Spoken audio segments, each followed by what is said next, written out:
Il pourrait presque passer inaperçu au cœur de la grande parade.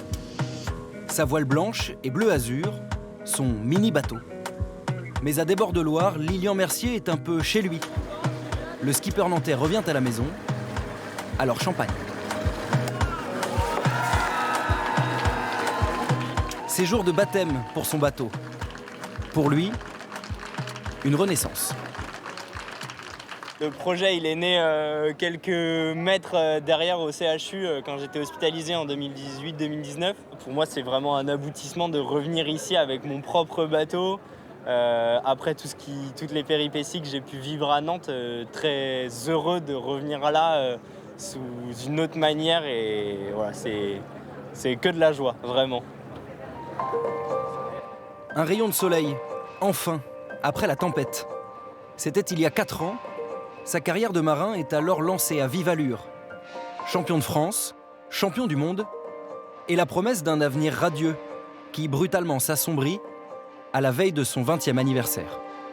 Moi, j'étais en entraînement avec l'équipe de France olympique et puis en quelques jours, je me suis arrêté de l'entraînement. Je suis rentré chez moi pour faire des prises de sang et me faire diagnostiquer du cancer. Donc ça s'est fait très rapidement et la bascule, elle a été très rapide. Je suis passé d'un monde de sportif de haut niveau à un monde hospitalier en un rien de temps. Il a fallu se tenir aux ordres des médecins et accepter de s'arrêter tout simplement pendant 1 an. J'ai jamais été trop malade, je me suis jamais vraiment blessé, donc un peu surpris un peu inconscient de la réalité médicale. Et du coup, moi, le premier truc qui me passe dans la tête, c'est que je vais perdre mes cheveux. Ça, c'était la première vraie réalité, et c'est ce qui s'est passé très rapidement. Au bout d'une semaine, j'ai tout perdu, tous les cheveux, et en fait, musculairement, après, j'ai très rapidement perdu aussi. L'hôpital devient son seul horizon. D'abord, le secteur stérile. Le début des chimiothérapies, la souffrance des traitements. Chambre 802. La Loire est là, déjà, mais de l'autre côté de la fenêtre. Alors aujourd'hui, Lilian revient pour la première fois, avec Natacha, l'infirmière qui continue de veiller sur lui. L'essentiel, c'est de continuer à faire les prises de sang, voir le docteur. On doit aussi prendre soin de lui.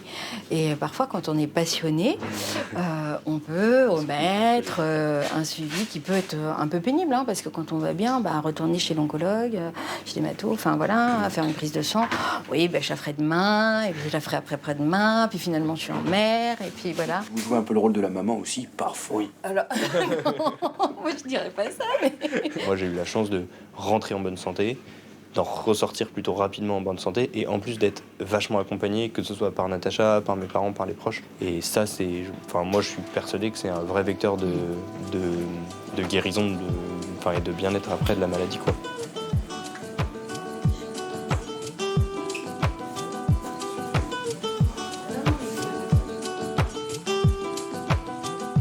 Vous êtes équipé pour aller sur l'eau ?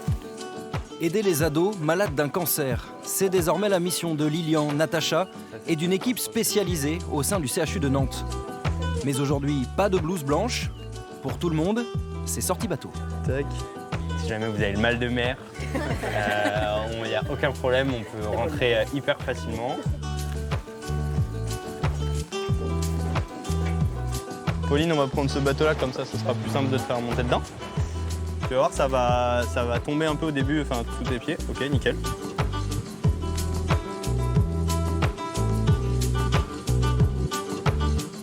On fait tout ça pour être dehors et pour reprendre le rythme de leur vie après, quoi, en fait.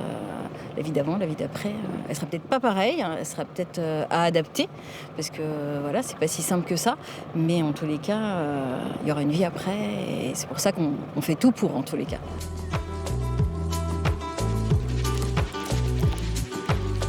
Un peu.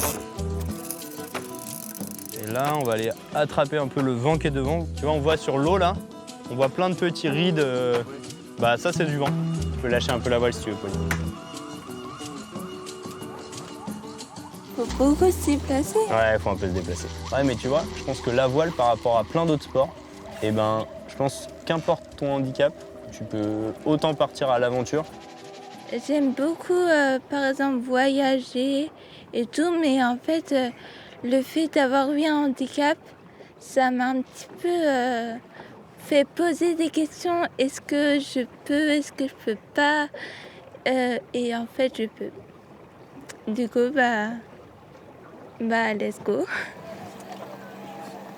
Je pense que c'est bien qu'il y a des personnes en situation de handicap qui peuvent montrer qu'il y a une autre vie, que la vie est quand même possible après. Mais il ne faut pas oublier qu'il y en a une grande partie, je pense, malheureusement, qui restent à quai. Et eux qui ne pourront jamais faire leur projet, leur vie comme ils le souhaitaient en fait. Alors c'est aussi pour eux que Lilian va larguer les amarres. Au programme, traverser l'Atlantique sur cette coque de noix. Rien que ça. 6,50 m de long, 3 mètres de large, 5 mètres carrés d'intérieur. On est sur quelque chose qui est tout petit, au milieu d'un espace qui est immense. Et ça, il n'y en a pas beaucoup qui le vivent. 3 semaines de course au large, sans la famille, la copine, les amis. Une nouvelle aventure en solitaire. Mais seul en mer, ou face à la mort, avec Lilian, pas d'inquiétude. Jamais. À aucun moment donné, je me suis mis dans ma tête que j'allais pas ressortir de l'hôpital. Parce que c'est toujours cette idée d'aller au bout des choses et de voilà, même si la course elle est pas facile, qu'on est dans des météos pas forcément évidentes, au final, le seul moyen de continuer à avancer, c'est d'en sortir. Non, je suis toujours resté un peu focus sur l'idée de me dire je vais en sortir et on verra ce qui se passe après, quoi. Aujourd'hui en rémission, la vie d'après pour Lilian ressemble follement à celle d'avant.